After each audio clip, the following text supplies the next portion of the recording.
Selamat sore Bapak-Bapak, Ibu-Ibu yang sudah bergabung di eh, webinar ini. Perkenalkan, nama saya Mumpuni Ardiani. Saya dari Agri Pro Focus Indonesia. Saya marketing dan communication facilitator.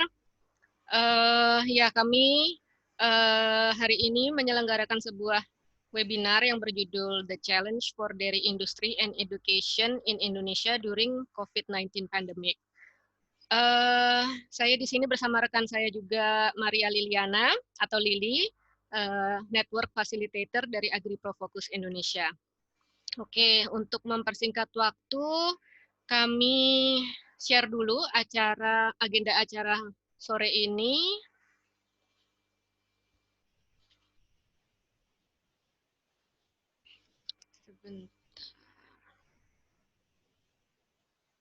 Ya, sudah bisa dilihat ya Bapak Ibu sekalian.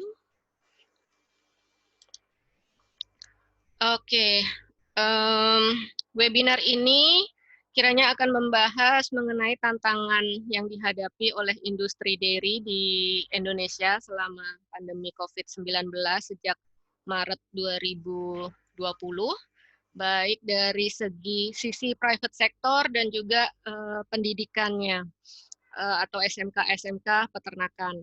Untuk mewakili dua sektor tersebut, kami sore ini menghadirkan dua presenter. Yang pertama adalah Pak Septian Jasya Wijaya dari PT Waluya Wijaya Farm atau PT WWF. PT WWF sendiri adalah peternakan yang berlokasi di Sentul, Jawa Barat. Di dalamnya mencakup ada peternakan sapi perah, sapi potong, dan juga domba.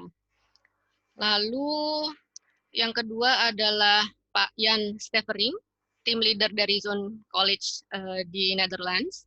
Zone College adalah sebuah sekolah pertanian setingkat SMK di Belanda. Pak Jan juga pernah bekerja sama dengan Agri Pro Focus Indonesia di proyek InnoCap Ruminansia dan pernah juga bekerja sama dengan beberapa SMK yang hadir pada webinar kali ini, yaitu SMK Negeri 1 Bawen, Snakma Lembang, dan juga SMKN 1 Cibadak. Oke, nanti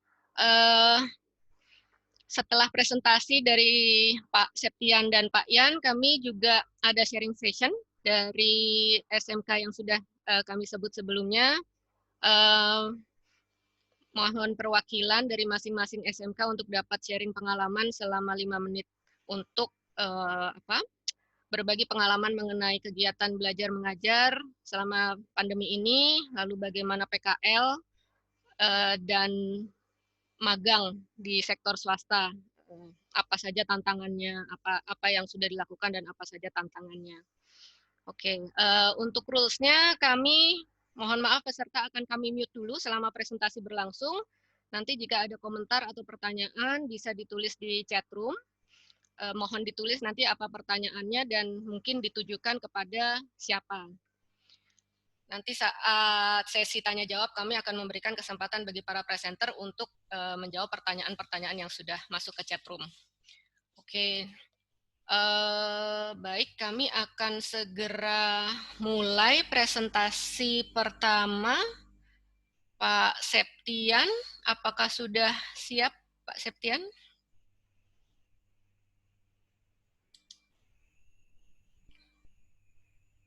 Halo. Halo. Suara saya ya, masuk? Pak Tian, ya? Ya, Assalamualaikum warahmatullahi wabarakatuh. Waalaikumsalam. Ya, sudah masuk ya suara saya ya? Sudah. Sudah ya. Oke, kita mulai aja Bu. Ya.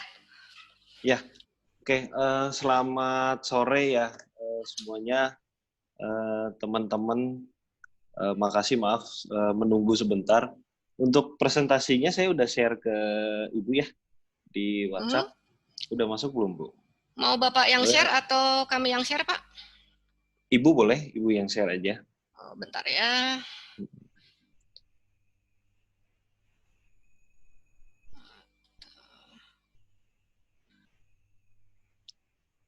Ini dari SMK semua udah ada Bu ya? Iya.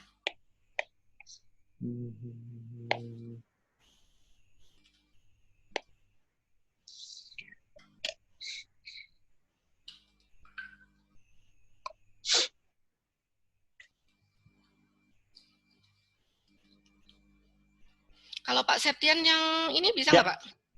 saya yang share Ada. ya. Bentar, saya coba ya. Tadi sih saya coba share, nggak bisa ya. Ini sudah saya jadikan Open co-host. ya, udah di open ya. Udah di open. Oke, sebentar ya. Saya coba. Oh, ini mesti connect dulu ya.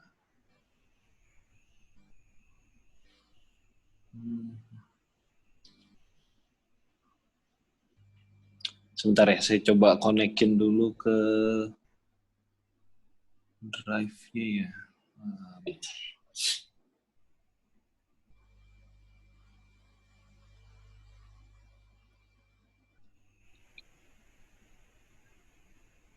Sebentar Bu ya. Ya.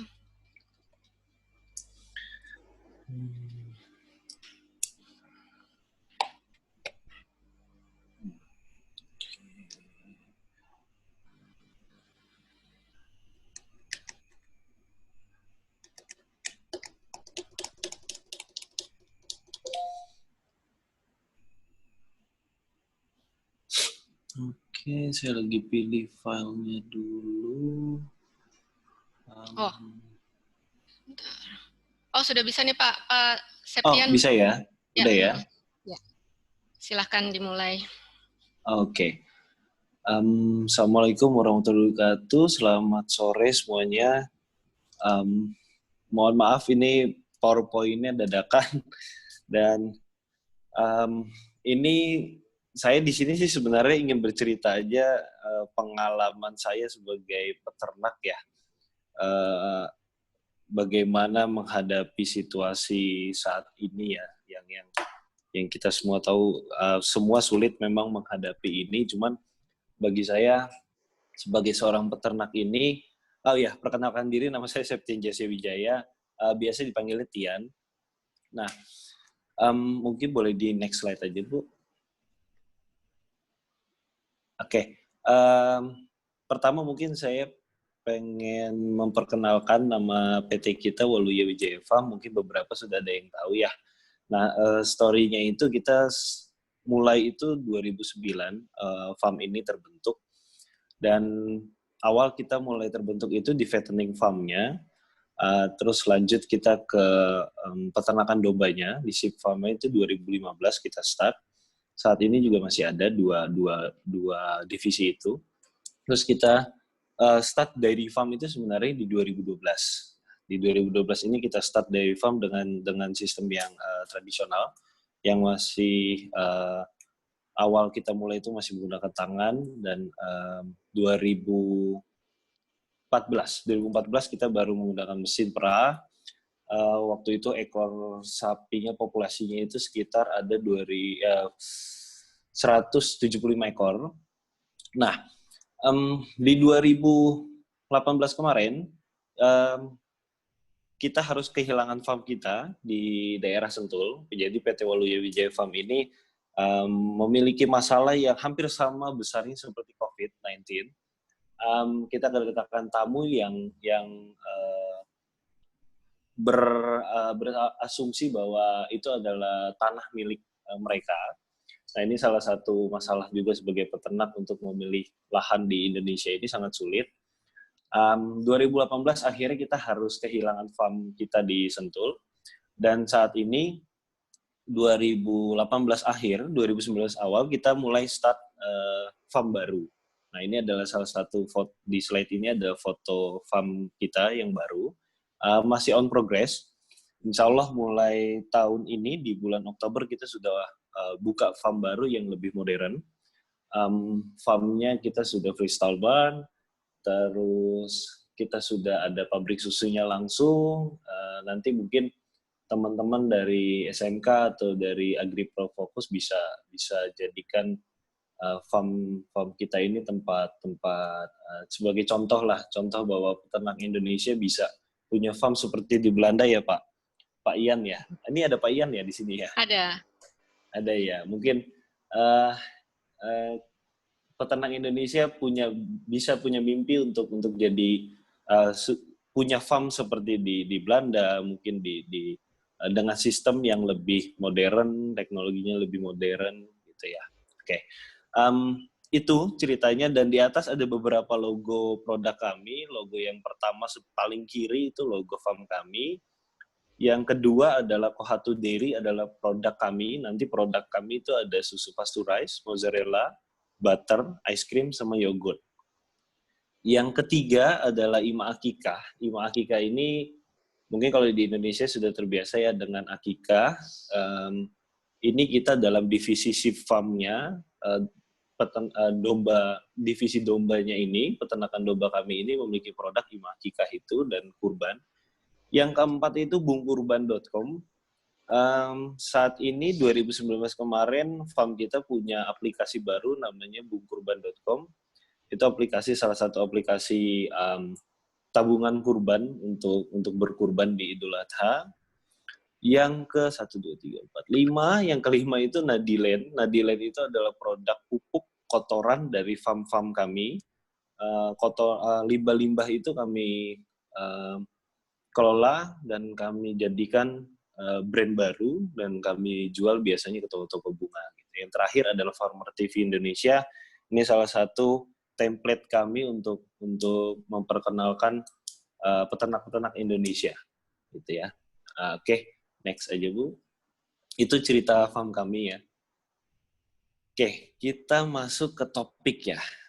Topiknya itu the new challenge for dairy farmer ya. Ini saya bercerita tentang saya sebagai seorang peternak menghadapi masalah COVID-19 ini. Sebelum COVID datang, peternak Indonesia itu sebenarnya sudah memiliki beberapa masalah yang klasik ya, sudah punya masalah yang memang terus-menerus setiap tahun itu memang ada. Salah satunya itu seperti manajemen pemeliharaan, pemasaran produk, terus teknologi, dan lain-lain. Nah, tapi sebenarnya di 2018, kami ini dapat satu solusi baik untuk peternak sapi perah di Indonesia. 2018 ini dikejutkan sama solusi masalah pemasarannya sebenarnya. Jadi pada saat itu mungkin sudah booming ya, kafe-kafe susu yang di setiap daerah ini mulai berkembang di berbagai kota gitu ya. Sehingga tingkat minum susu konsumen ini menjadi lebih tinggi. Sebenarnya itu salah satu momentum yang peternak sapi perah di Indonesia ini menemukan cara baru untuk menjual susu selain ke koperasi atau ke pabrik susu besar yang sudah ada di Indonesia. Kami jadi lebih bisa untuk menjual susu langsung ke konsumen. Entah itu raw milk atau dimasak dulu menjadi pasteurized. Nilai jualnya juga pun akan jadi lebih tinggi. Nah, 2018-19 ini adalah momen yang baik untuk peternak sapi perah dalam menjual produk susunya. Peternak sapi perah ini jadi bisa menghitung berapa dia ingin jual susunya. Tidak ditentukan oleh koperasi dan pabrik besar. Itu adalah salah satu momen ya buat peternak sapi perah. Nah, next slide boleh Bu. Oke. Akhirnya setelah itu berjalan, peternak sudah mulai berinovasi, beberapa koperasi di kota pun berinovasi untuk meningkatkan nilai jual produk, nilai jual inovasi produk-produk yang menjadi keju, menjadi yogurt, menjadi pasteurized, semakin meningkat dan konsumen pun semakin sadar. Saya punya teman yang punya kafe susu di Bogor. Satu hari aja dia bisa menghabiskan sekitar 2.000 liter satu hari. Itu cukup bagus buat peternak sekitar Bogor, di mana Waluya Wijaya Farm ini bertempat ya. Akhirnya 2.000 liter itu menjadi hadiah buat peternak sapi perah di Indonesia ini, mendapatkan harga susu yang lebih baik, dan peternak akhirnya dapat challenge baru untuk meningkatkan kualitas dan kuantitas produknya. 2020 kita kedatangan COVID-19 ini ya. Jadi 2020 ini kita juga dikejutkan dengan COVID-19 ini yang kita dengar berita dari China, kita tidak berpikiran bahwa itu akan masuk ke Indonesia juga dan mungkin sudah masuk ke bisa dibilang bahaya ya gitu ya. Nah, setelah dikejutkan dengan datangnya COVID-19, sebenarnya peternak sapi perah tidak begitu terpengaruh karena kita adalah kebutuhan pangan ya. Selalu dibutuhkan sebenarnya. Tapi makin berbulan-bulan COVID ini makin meningkat, ada 3 poin yang pengalaman saya yang saya alamin adalah sebenarnya kita dapat masalah di pakan, konsumen, dan kesehatan si peternaknya. Itu 3 poin yang sedikit berpengaruh kepada kita ya. Nah, next slide Bu. Suara saya jelas Bu ya? Ya.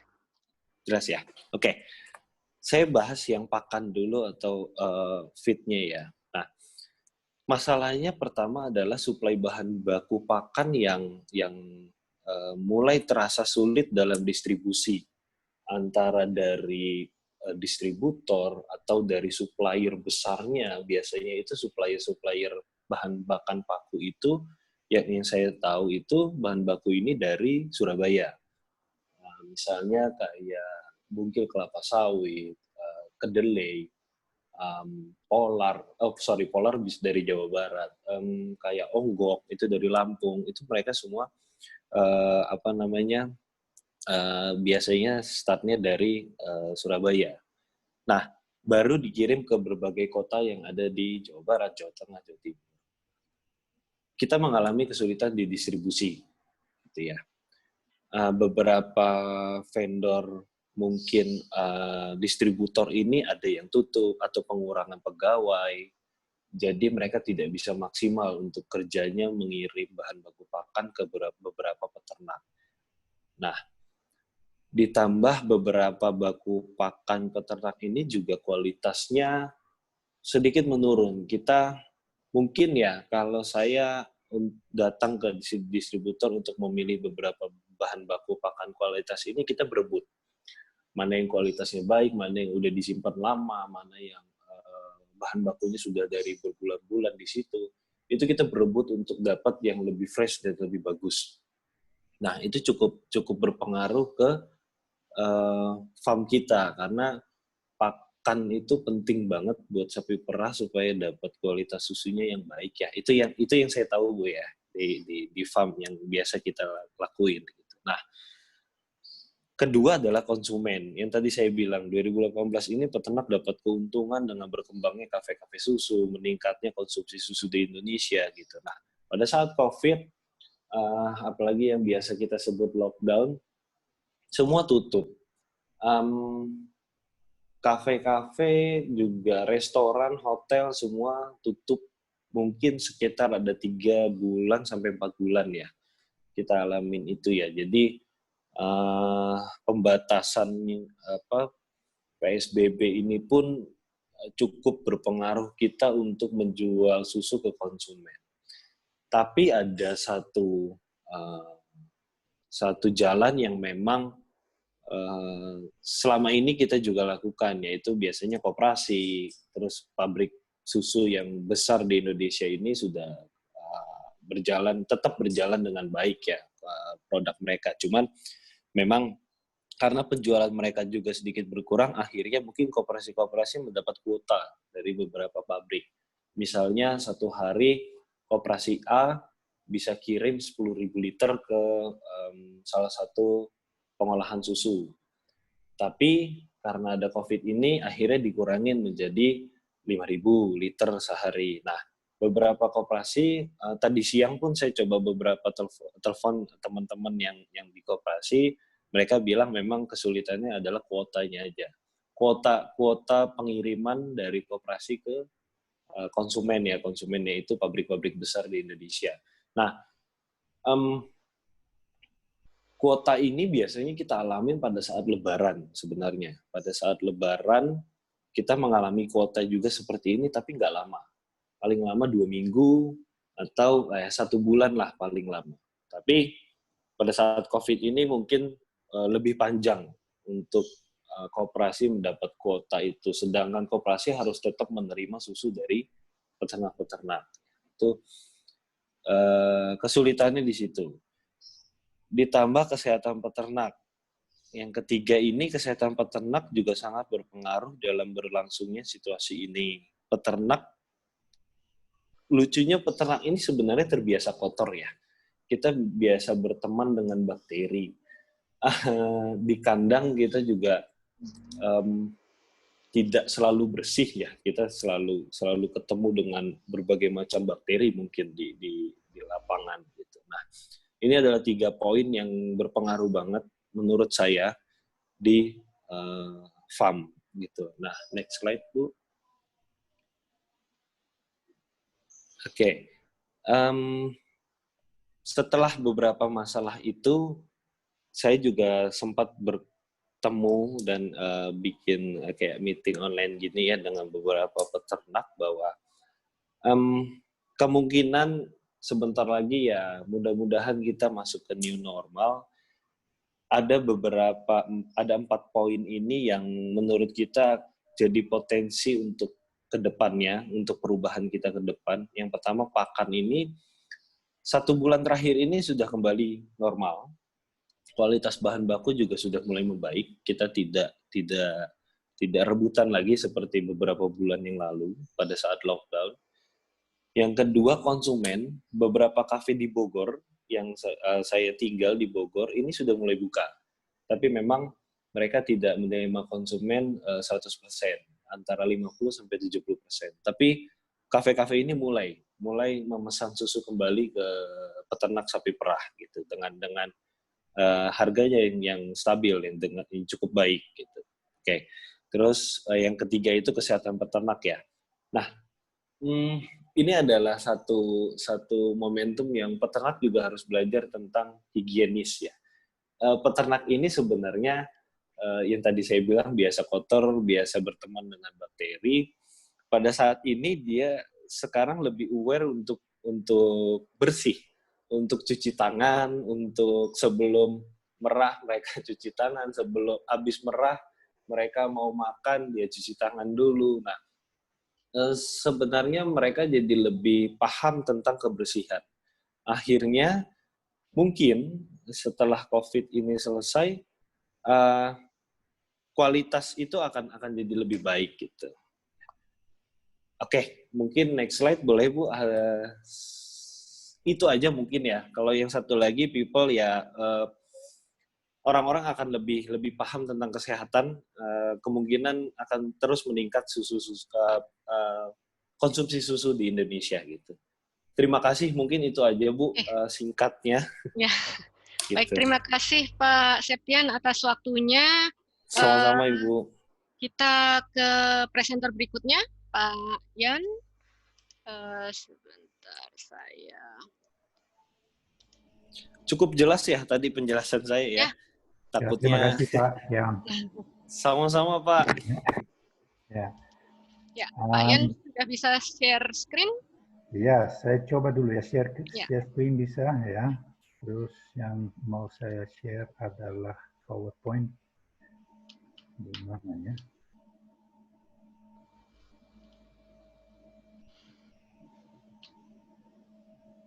Apa sekarang kelihatan?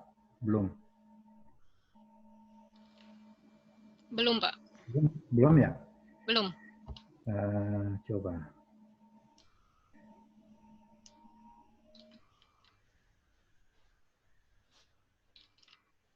Oh ini.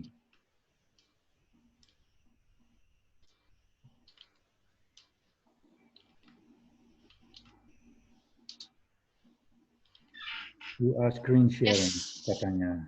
Okay. Sudah Pak. Yang kelihatan salah cuma satu slide saja ya atau seluruhnya? Seluruhnya. Ya. Ini ya. Oke, selamat sore. Di Belanda masih pagi. Saya ucapkan terima kasih atas kesempatan untuk bicara dengan kawan-kawan sini. Kebanyakan sudah pernah saya ketemu, baik waktu saya kunjungan ke SMK Negeri Bawen atau SMK Negeri Cibadak atau Snakma Lembang. Dengan Pak Tian sudah beberapa kali ketemu, juga ketemu di Belanda, jadi Bapak Tian sudah tahu sedikit mengenai keadaan di Belanda. Nama saya Jan Stevering. Kalau setelah presentasi ini masih mau ada pertanyaan atau chat, bisa lewat email atau bisa juga lewat WhatsApp. Dan presentasi saya diberi judul The Challenge for Dairy Education During COVID-19 Pandemic in Belanda. Kalau saya sendiri kerja di Zone College. Zone College adalah sebuah sekolah institut pendidikan memang setingkat SMK di bidang pertanian, dan kami menawarkan pendidikan di bidang peternakan, khususnya ruminansia.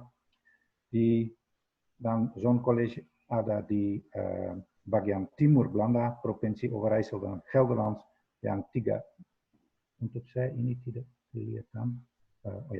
Tiga tempat yang ada sekolah kami ada di Hardenberg, di Almelo. Almelo sudah kita kunjungi dengan rombongan yang ke Belanda beberapa tahun lalu, dan Doetinchem bagian selatan. Di daerah-daerah lain ada SMK lain, tapi Zone College utama kerja di bagian timur Belanda. Jadi kami menawarkan pendidikan peternakan jurusan di 3 tempat.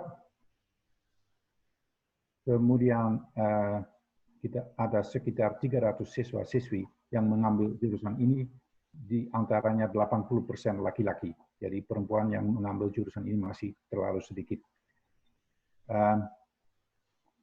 Dan yang mungkin agak berbeda dengan keadaan di Indonesia, kurikulum kami susun sendiri.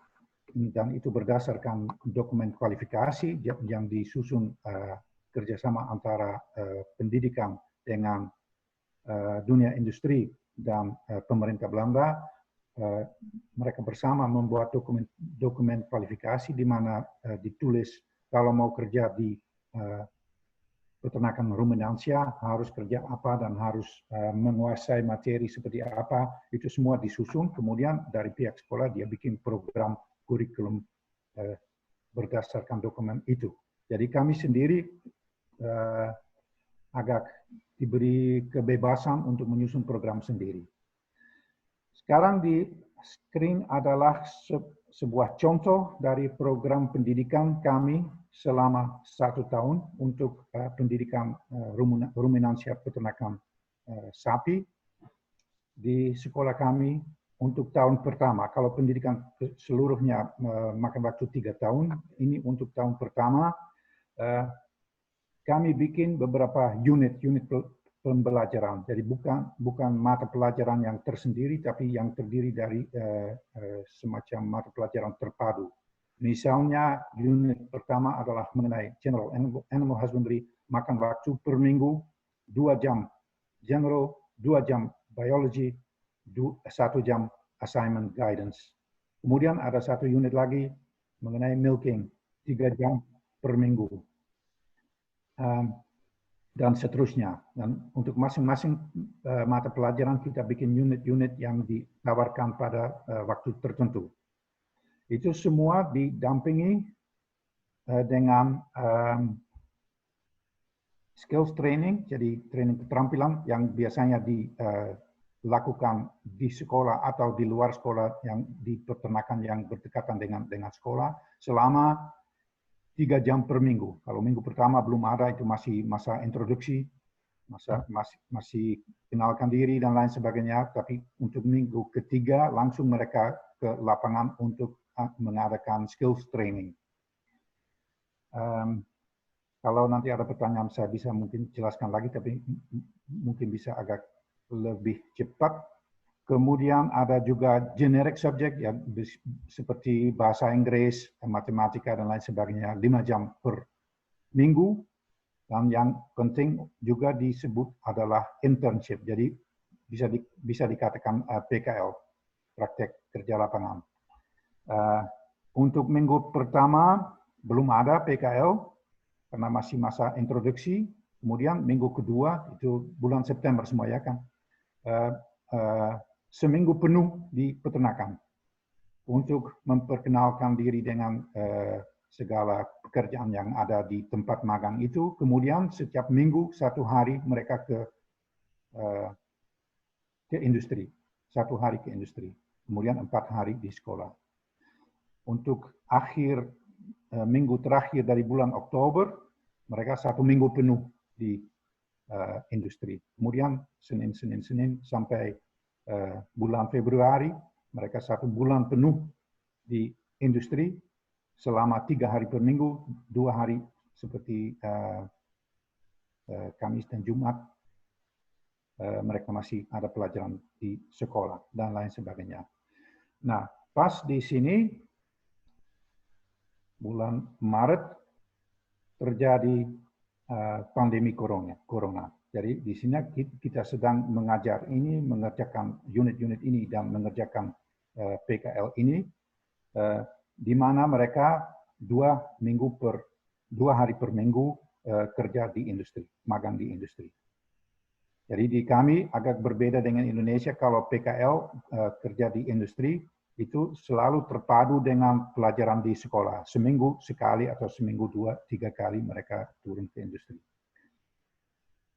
Itu mengenai program yang kami tawarkan di Belanda. Nah, kemudian terjadi perkara COVID-19 di Belanda. Kasus pertama dideteksi pada tanggal 27 Februari. Masih sebelum masuk ke Indonesia, sudah masuk ke Belanda.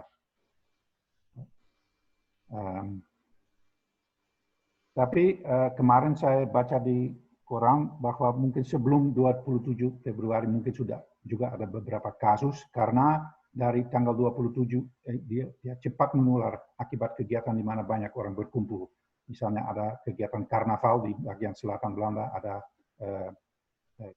acara sepak bola, ada acara religius di gereja di mana banyak orang berkumpul. Dari situ cepat sekali COVID-19 mulai menular. Kemudian waktu itu saya pas kebetulan di Indonesia, Pak, 16 Maret pemerintah mengumumkan intelligent lockdown. Sampai mau menutup batas Belanda, jadi kami berdua ada di Pulau Lombok waktu itu, ada khawatir mungkin nggak bisa pulang. Tapi ternyata masih bisa pulang tanggal 18 Maret. Tapi semua perusahaan yang tidak esensial ditutup.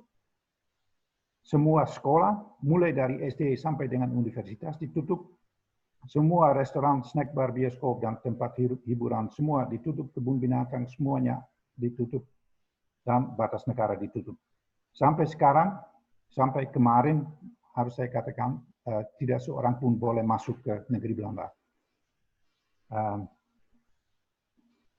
Tapi yang mungkin agak logis, kegiatan di dunia pertanian peternakan jalan terus. Jadi kalau habis musim dingin, kalau petani dia harus keluar untuk menanam jagung. Kalau peternak dia harus memerah sapinya, nggak bisa dihentikan begitu. Jadi kegiatan di dunia pertanian peternakan jalan terus, dan distribusi dan penjualan kebutuhan pokok jalan terus, ya, karena masyarakat Belanda tentu saja mereka harus makan, jadi segala processing itu semua diizinkan untuk berjalan terus dengan segala measures yang harus diterapkan. Apa itu berarti untuk pendidikan di zone college? Waktu pemerintah mengumumkan semuanya harus ditutup, semua kegiatan langsung harus dihentikan. Siswa dan guru dipulangkan dan gedung sekolah ditutup. Dan waktu itu pas waktu saya pulang dari Indonesia, saya mendarat di Bandara Schiphol, dan ya sepertinya terjadi semacam perang atau apa saja. Jalan-jalan semua sepi sekali, semua orang ada di rumah. Kalau saya mau pulang pakai kereta api, di kereta api tidak ada orang sama sekali. Itu aneh sekali. Tapi minggu kedua, kami sudah langsung menyiapkan segala materi-materi untuk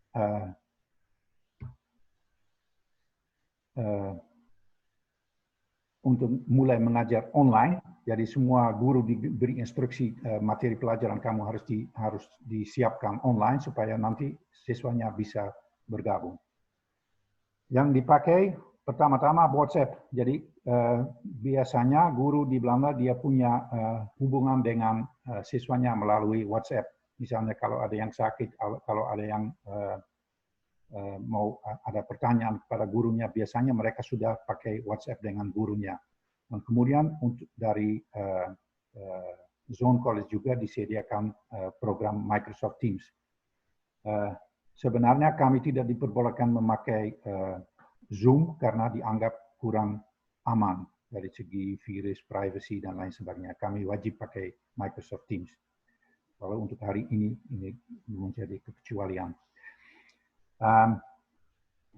Yang penting juga disebut sebelumnya kita sudah memakai online sebagai materi pendukung untuk pelajaran, sebagai materi referensi. Semua materi pelajaran kami sudah dijadikan digital, sudah di-upload online. Ini gambar saya ambil, kemarin saya cek, ini tahun 2002, Pak. Jadi 2002 siswa kami sudah mulai memakai laptop.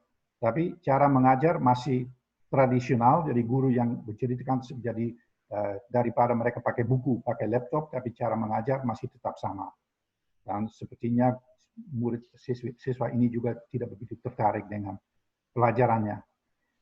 Dan guru-guru juga masih harus membiasakan diri dengan segala teknologi. Ini 3 orang guru yang masih membicarakan soal memakai handphone di ruang kelas. Jadi masih harus menyesuaikan diri. Tapi ini gambar ini dari tahun 2012. Jadi sekarang semuanya sudah biasa pakai laptop, pakai handphone. Seperti juga sudah saya lihat di Indonesia sudah cukup biasa. Jadi di Zone College semua siswa sudah biasa tidak memakai buku, tapi laptop. Jadi skala materi yang kami pakai, skala buku yang kami pakai sudah didigitalkan, sudah di-upload online. Jadi bulan Maret kemarin tidak begitu sulit untuk menyesuaikan pelajaran-pelajaran menjadi online.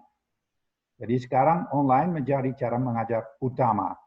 Dan mulai hari kemarin, 15 Juni, juga kami sudah diizinkan untuk mengundang siswa kembali ke sekolah khusus untuk pelajaran praktek dan pelajaran-pelajaran di mana mereka membutuhkan lebih banyak pembinaan yang tidak bisa diajar secara online. Tapi kebanyakan sekarang kami mengajar secara online. Dan selain itu sebenarnya tidak ada begitu banyak perbedaan.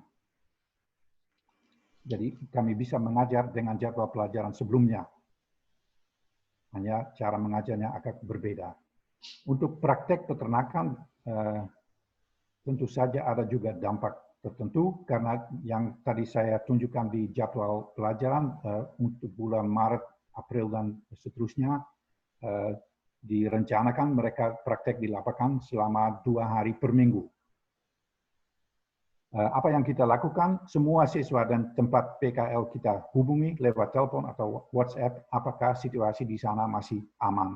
Apakah mereka dapat menjaga segala aturan untuk mencegah penularan COVID-19 dan lain sebagainya. Apakah bisa menjaga jarak 1,5 meter, apakah tidak ada orang yang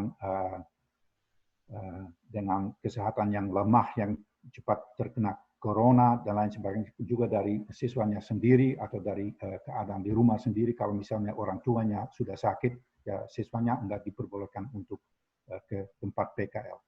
Tapi menurut saya tidak tahu persis angkanya, tapi saya kira sampai 90% bisa meneruskan PKL-nya. Jadi kalau mereka bisa menjaga segala aturan, kalau ya bisa lanjutkan, kalau tidak pulang atau cari tempat lain yang lebih aman. Nah, mungkin juga menarik untuk menunjukkan di mana siswa kita magang tahun ini dari tahun 2019. Mereka biasanya magang di seluruh dunia. Kalau yang sehari per minggu, tentu saja mereka nggak bisa pulang pergi ke Kanada, dan waktu itu mereka magang di Belanda. Tapi kalau mereka punya sebulan atau 2 bulan atau 3 bulan untuk PKL, ada yang sampai ke Kanada, ada yang sampai ke Selandia Baru dan kemana-mana. Kalau untuk perjalanan ke luar negeri, itu sama sekali dihentikan sampai paling sedikit 1 September. Jadi sampai 1 September mereka nggak boleh keluar negeri. Tapi sekarang sudah banyak siswa yang melamar ke saya, kalau sudah selesai COVID ini saya mau ke Kanada, mau ke Amerika Serikat, dan lain sebagainya. Secara umum bisa dikatakan bahwa semua pihak membutuhkan waktu untuk menyesuaikan diri pada keadaan yang tidak bisa dilihat sebelumnya. Dan untuk siswa dan juga untuk guru tertentu, keadaan di rumah tidak mendukung untuk belajar mengajar secara online. Contoh, kalau ada guru yang masih punya anak kecil yang masih di SD, nah saya sudah ceritakan SD juga tutup, jadi anaknya ada di rumah. Jadi sulit untuk para guru itu untuk mencari tempat yang tenang dan sepi di mana dia bisa mengajar dan dia bisa berkomunikasi dengan siswanya. Untuk itu, masing-masing guru dapat 100 euro dari Zone College untuk membeli keperluan untuk mengajar dari rumah. Misalnya mereka membutuhkan meja khusus atau mungkin harus membuat semacam perpisahan di kamarnya supaya bisa kerja secara sepi. Jadi masing-masing diberi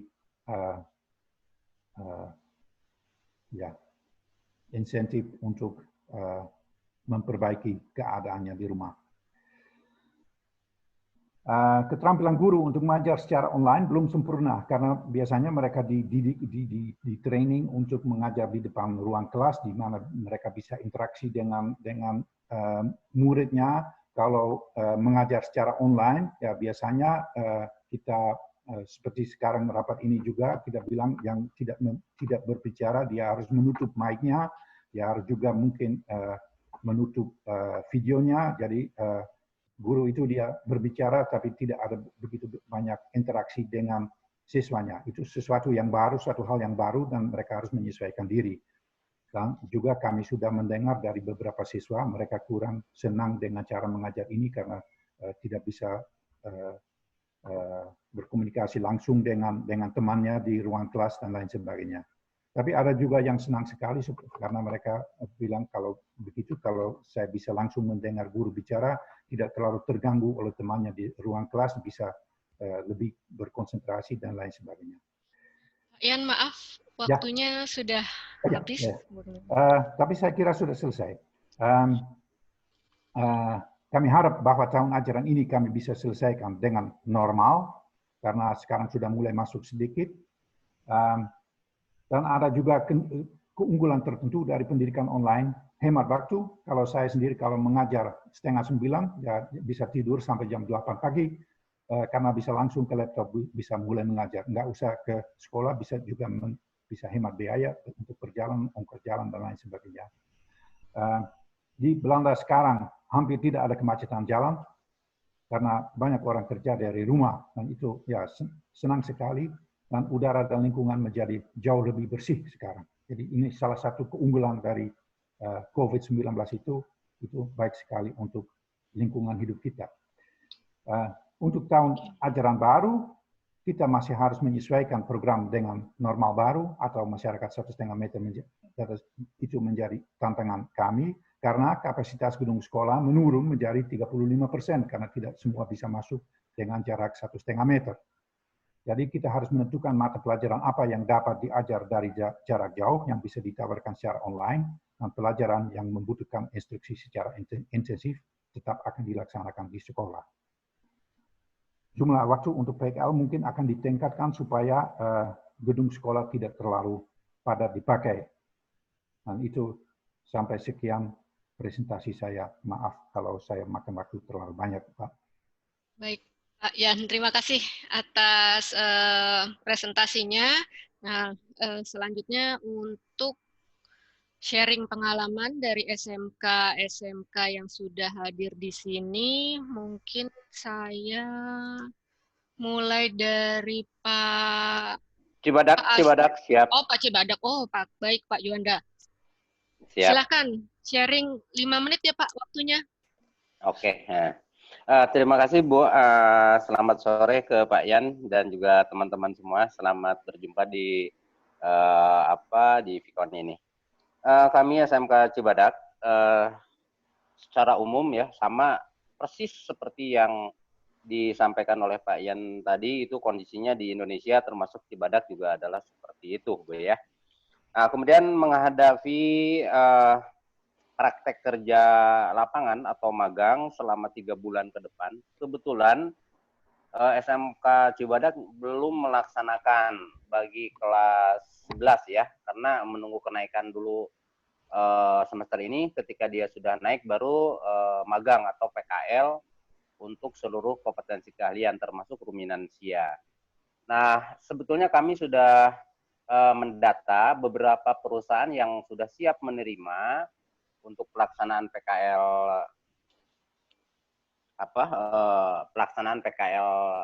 tersebut. Sudah kita list sejak awal Januari kemarin, dan itu rencana diberangkatkan mulai dari pertengahan Juli ya, begitu tahun ajaran baru masuk itu langsung PKL bagi semester 5 kelas 12. Nah, melihat kondisi dan situasi COVID-19 seperti saat ini, maklum untuk Jawa Barat dan beberapa, kita tahu kemarin hasil keputusan bersama 5 menteri itu bahwa Jawa Barat tidak ada zona hijau, termasuk ya di semua bidang, Bu ya, di tempat PKL juga. Nah, maka rencana kami, ini sharing dari kami merubah program PKL ini menjejaki ulang kepada perusahaan jika memungkinkan itu, mungkin tidak full 3 bulan atau dalam 1 minggu itu, hanya survei-survei saja, tetapi siswa kami akan diberikan sejenis project work ya sebagai pengganti PKL. Kemudian project work ini dikerjakan oleh siswa, itu bisa di sekolah ya, kalau memungkinkan kita akan atur jadwal, atau juga di rumahnya masing-masing dengan kompetensi yang sudah ditetapkan yang harus dipenuhi selama PKL. Jadi itu sharing kami, Bu ya. Pengganti PKL karena mereka tidak bisa full standby di perusahaan, maka kami akan menggantinya dengan program project work sifatnya. Itu, Bu ya, share dari kami. Dan ya barangkali kalau ada solusi ataupun teman-teman juga men-share seperti apa PKL untuk yang akan datang ini, juga kami sangat ini. Tapi kami Cibadak itu merencanakan dengan program project work.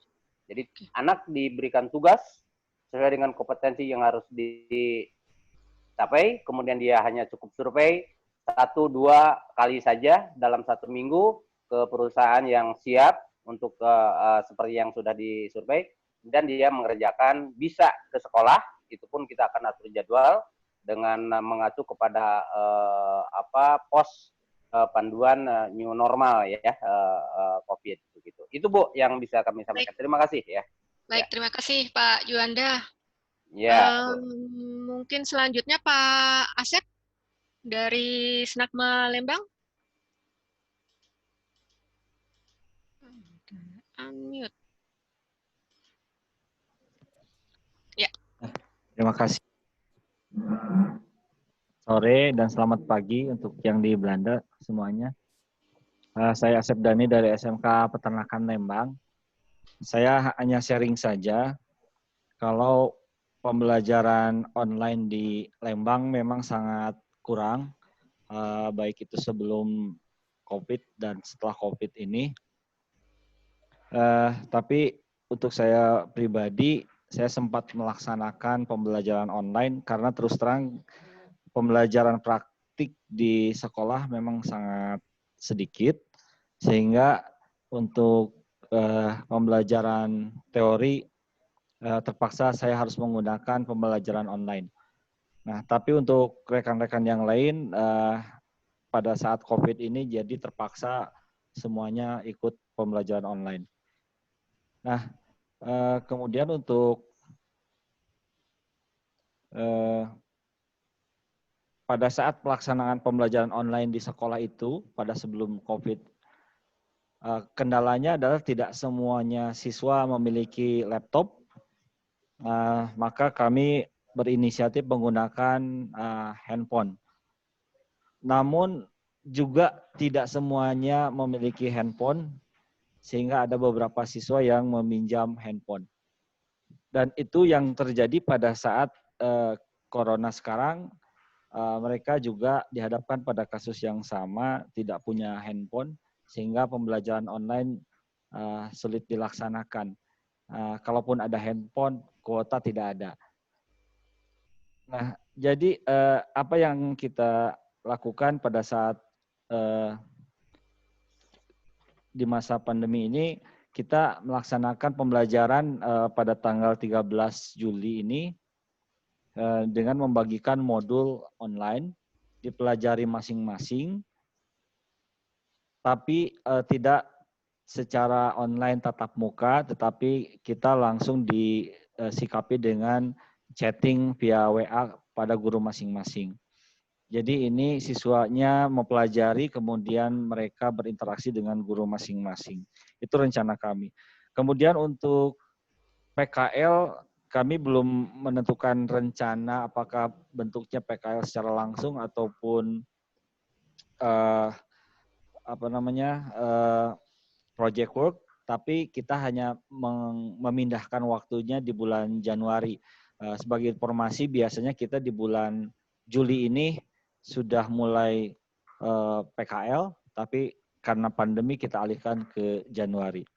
Nah, untuk yang lain-lain, praktek di sekolah sebetulnya tidak ada masalah. Maksud saya peternakan masih tetap berjalan, penjualan susu kami tidak ada masalah karena kami langsung ke koperasi dan saya rasa koperasi tidak menemukan masalah seperti yang dialami mungkin Pak Tian.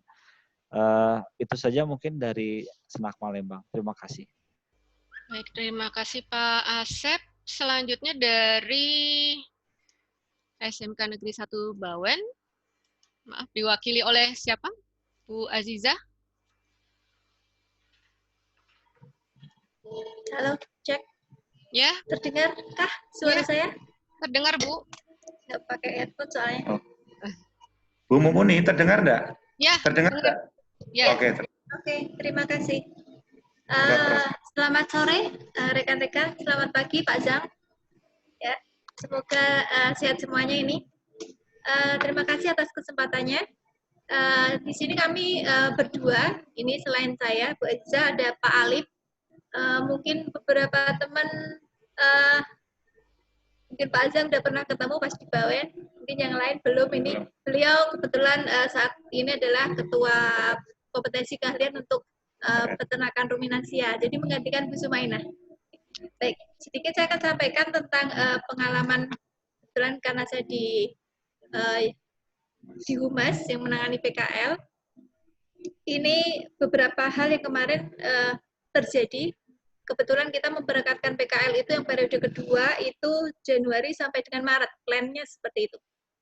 Tetapi ternyata pada akhir Januari sudah kejadian sudah begitu marak di mana-mana sehingga mau tidak mau pada akhir Januari kita menarik semua peserta didik untuk kembali dari tempat PKL ini yang kemarin cukup memusingkan kita juga karena ada beberapa anak yang PKL-nya relatif jauh yang di Lampung itu terutama. Jadi sebetulnya anaknya masih pengen PKL karena merasa masih nyaman di sana. Perusahaan juga sebetulnya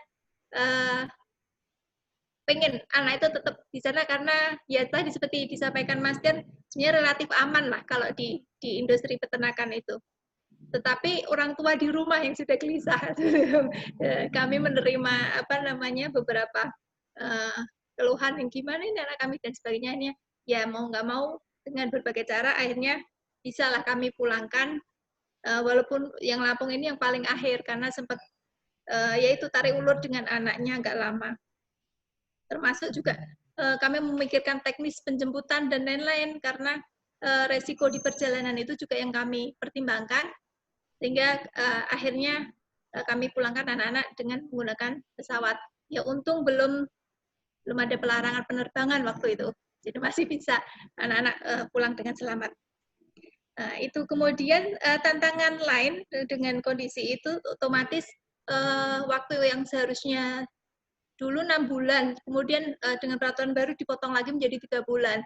Kemudian dengan kondisi ini hanya anak-anak praktis ya sekitar 1 bulan lah itu di tempat PKL. Otomatis kompetensinya tidak terpenuhi. Nah, disinilah yang coba kami bagaimana anak-anak bisa mendapatkan kompetensi yang mencukupi dengan cara bimbingan dengan guru pembimbing masing-masing. Jadi masing-masing anak mempunyai guru pembimbing produktif peternakan di sini. Kemudian kami meminta guru untuk membentuk grup-grup sesuai dengan tempat industri PKL-nya. Jadi satu guru bisa jadi membimbing beberapa anak di tempat yang berbeda. Jadi supaya enak kami buat grup itu berdasarkan studinya, berdasarkan industrinya, supaya ada kesamaan kasus atau bagaimana anak-anak lebih mudah itu memudahkan anak-anak. Jadi di proses di sinilah yang kami harapkan bisa ya, kalau dituntut sempurna tentu tidak bisa, tapi paling tidak bisa sedikit menutupi kekurangan sehingga ya mau tidak mau anak kami anggap selesai PKL-nya 3 bulan begitu. Ya, dengan kondisi yang mungkin tidak sesempurna yang bisa diharapkan. Nah, itu. Jadi melalui grup itu pembimbing dan anak-anak berkomunikasi untuk melakukan pembimbingan penyusunan laporan. Nah, untuk kegiatan pembelajaran mungkin di sini atau mungkin kondisi profil di peternakan sendiri mungkin Pak Alif bisa sedikit sharing. Monggo, Pak. Terima kasih. Saya menambahkan, Bu Mumpuni, berkaitan dengan konsep proses pembelajaran yang ada di ATR, khususnya di SMK Negeri 1 Bawen. Jadi setelah adanya pandemi COVID terjadi Desember 2019, di mana terjadi lockdown dan sebagainya, sehingga sekolah sempat diliburkan begitu panjang, akhirnya dari ATR, khususnya dari SMK Negeri 1 Bawen, mengambil sebuah kebijakan bahwa proses pembelajaran itu dilakukan dengan konsep daring. Daring yang diterapkan di SMK Bawen, khususnya di ATR itu, kita menggunakan beberapa aplikasi yang ada di Android, di mana itu bisa mencakup seluruh Android yang ada dimiliki anak, walaupun ada beberapa sisi kelemahan, misalkan tidak adanya sinyal, terus kemudian tidak memiliki HP, kemudian kondisi rumahnya begitu jauh, terus pulsa juga begitu nipis. Akhirnya dari pihak sekolah sampai mensubsidi beberapa semua siswa yang ada di kami sekitar 2.300 sekian, itu semua disubsidi dengan diberinya sebuah paketan pulsa untuk bisa mengikuti kegiatan. Salah satunya adalah satu dengan daring, kedua adalah pada saat melakukan kegiatan ujian akhir semester. Nah, konsep daring yang kita terapkan itu menggunakan Google Classroom, di mana Google Classroom itu kita sudah mengonsep semua perangkat pembelajaran itu kita jadwalkan di dalam Google Classroom. Sehingga anak itu nanti akan bisa mengambil sesuai dengan jadwal pembelajaran yang terjadi sebelum terjadinya COVID. Contoh misalkan saya hari Selasa ini, hari Selasa minggu ketiga, maka melalui Google Classroom kita akan membuat jadwal Selasa minggu ketiga, materinya apa dan modulnya apa, itu sudah bisa kita ambil dari Google Classroom. Kemudian dalam pemberian materi kita menggunakan Google Classroom. Sedangkan di dalam pemberian tugas, kita memberikan dengan konsep Google Formulir. Jadi tugas-tugas dan sebagainya itu kita menggunakan Google Formulir, di mana soal-soal dan sebagainya kita masukkan ke sana. Nah, berkaitan dengan kegiatan praktek, ini kami masih cenderung memberikan solusi kepada peserta didik. Kaitannya adalah untuk bisa sharing di YouTube, begitu Bu. Di YouTube, atau bahkan kita membuat beberapa video kecil dengan durasi sekitar 5 menit berkaitan dengan praktek-praktek yang sangat-sangat sederhana. Nah, ini kita munculkan kepada peserta didik ATR itu, sehingga hingga detik ini proses pembelajaran itu bisa berlangsung dengan Baik, walaupun ada beberapa kendala yang sifatnya kesulitan dalam sinyal dan lain sebagainya. Itu tambahan dari kami, Bu, untuk yang di ATR. Dan khusus untuk di ATR, Bapak Ibu, mohon kami informasikan untuk profil bahwa di ATR itu untuk jumlah peserta didik itu ada 8 rombel, kurang lebih sekitar 245 peserta didik, di mana kita memiliki satu kelas rombel kelas 10-nya itu ada 2, kelas 11-nya ada 3, dan kelas 12-nya ada 3. Nah, kami beberapa untuk tahun 2020-2021 kita akan mencoba sebagai pionir untuk kelas industri, Ibu. Jadi ini perlu kami sampaikan kepada Bapak Ibu dengan konsep hampir jadwal seperti yang dibuat oleh Pak Jan, yaitu kita akan menghitung dalam kurun waktu 1 tahun penuh dengan kondisi adalah kita akan menggunakan kolaborasi antara blok dan semi blok. Ini yang akan kami terapkan di tahun 2020 dan 2020-2021. Demikian Ibu untuk sedikit profil. Terima kasih, Bu Mumpuni. Terima kasih. Ya, terima kasih atas waktunya dan sharingnya Bapak Ibu sekalian.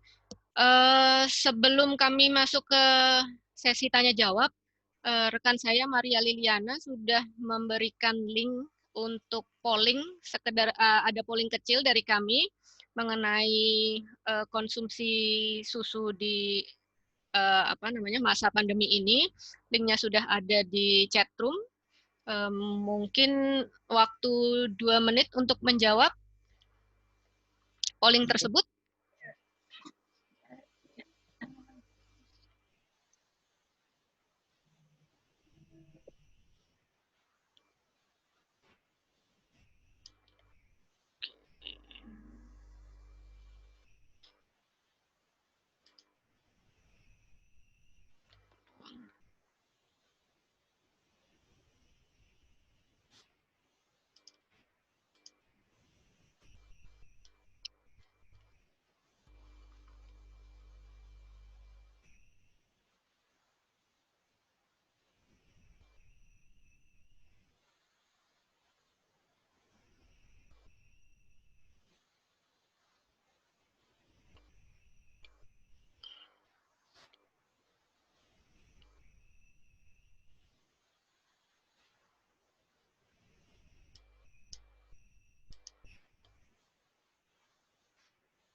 Oke, mungkin sekarang kami yang belum selesai mungkin bisa sekalian sambil mendengarkan sesi tanya jawab. Tadi untuk pertanyaan, ada pertanyaan dari Pak Yan untuk Pak Septian. Apakah menurut Pak Septian peternak sapi justru lebih tahan terhadap COVID-19? Monggo Pak Tian.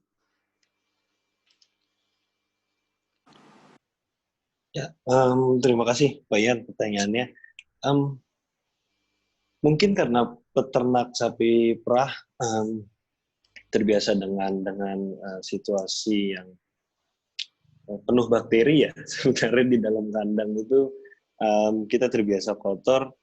Mungkin ada faktor itu ya, kita lebih tahan dan lebih kuat menghadapi COVID ini. Dan biasanya memang farm ini jauh dari keramaian ya. Farm saya aja mungkin dari kota ke farm itu mungkin bisa sekitar 5 kilo ya, 5 kilometer itu dari kota cukup jauh. Jadi kita biasa jauh dari keramaian dan kesibukan kita di farm ini memang tidak ada waktu kita untuk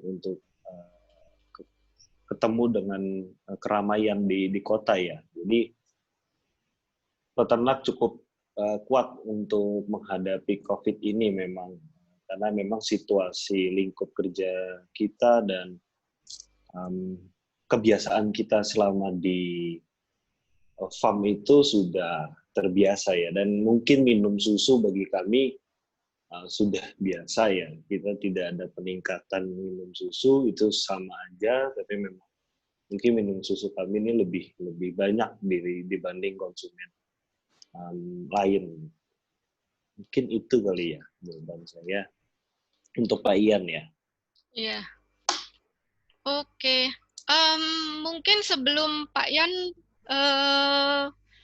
Yan bilang harus ke rapat berikutnya, tapi mungkin kita bisa foto bareng dulu sebelum Pak Yan meninggalkan webinar ini. Lili, sudah bisa? 1, 2, 3. Oke, dilanjut pertanyaan berikutnya. Dari SMK Negeri 1 Bawen, bagaimana kira-kira peluang kebutuhan tenaga kerja di bidang dairy untuk alumni pasca pandemik ini? Mungkin Pak Tian juga bisa bantu jawab ini. Sorry Bu, bisa diulang pertanyaannya? Bagaimana peluang kebutuhan tenaga kerja di bidang dairy untuk alumni pasca pandemi ini? Oke. Sebenarnya sih peluang kerja nggak begitu berpengaruh ya terhadap COVID-19 ya. Maksudnya sama saja. Dari farm kami juga memang, apalagi di farm baru kami ini, kita membutuhkan beberapa teman-teman baru yang bisa bergabung di farm kami ini. Karena di farm kami ini sekarang kita kapasitasnya itu sekitar 500 ekor dan semua sudah serba teknologi. Kita sudah pakai robotik scraper untuk kotoran sapinya. Jadi kita memang butuh teman-teman baru yang bekerja di farm kami ini yang berskala minimal SMK. Karena kalau kami mengikuti manajemen tradisional lagi seperti dulu yang mempekerjakan, mempekerjakan beberapa pegawai yang pendidikannya kurang atau di bawah rata-rata, akan kesulitan belajar untuk memaintenance teknologi baru ini atau menggunakan teknologi baru ini. Memang farm kami ini saat ini di manajemen itu, hitungan kami, satu orang itu sudah bisa megang memanage 50 ekor sapi. Jadi mungkin kalau rata-ratanya itu 1:8 atau 1:10 ya average-nya. Kalau di farm kami ini dengan beberapa teknologi baru, satu orang sudah bisa memelihara 50 ekor sapi. Jadi kita butuh memang teman-teman yang sudah lebih mengerti dan bisa belajar dengan lebih cepat gitu. Makanya beberapa kemarin mungkin dengan SMKN Cibadak ya, SMK 1 Cibadak, kita sudah ada beberapa teman yang pernah PKL di farm kami, kita sudah pilih dan selalu kita komunikasikan. Mungkin ada sekitar 1-2 orang yang lulusan dari SMK Cibadak tahun kemarin ya, kalau tidak salah, itu yang akan bergabung ke farm kami. Gitu. Jadi tidak ada pengaruhnya sih untuk penerimaan atau pegawai baru itu ya, gitu. Jadi masih normal seperti biasa dan memang kita sedang cukup membutuhkan beberapa teman-teman lah di SMK di farm kami untuk bekerja sama-sama di farm. Oke Pak. Gitu. Ya, terima kasih. Baik Bapak Ibu, karena waktunya juga sudah jam 4 lewat,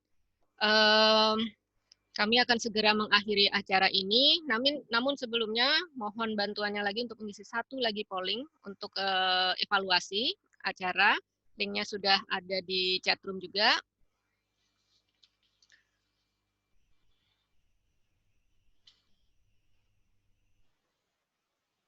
Oke, Bapak Ibu sekalian, kami dari Agri Pro Fokus Indonesia mengucapkan terima kasih banyak atas partisipasinya. Para presenter, para perwakilan SMK yang sudah memberikan sharing pengalaman kepada kami semua. Semoga webinar ini memberikan manfaat bagi kita semua, bagi pelaku bisnis, bagi teman-teman praktisi pendidikan, dan semua yang sudah hadir di sini. Ya, peserta yang masih ingin berdiskusi, mungkin kami masih membuka chatroom sampai pukul 4.15, jadi sekitar 5 menit lagi kalau masih ingin berdiskusi.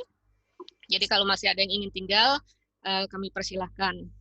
Oke, sekali lagi terima kasih kami dari Agripo Fokus Indonesia. Sampai jumpa di webinar kami berikutnya. Selamat sore.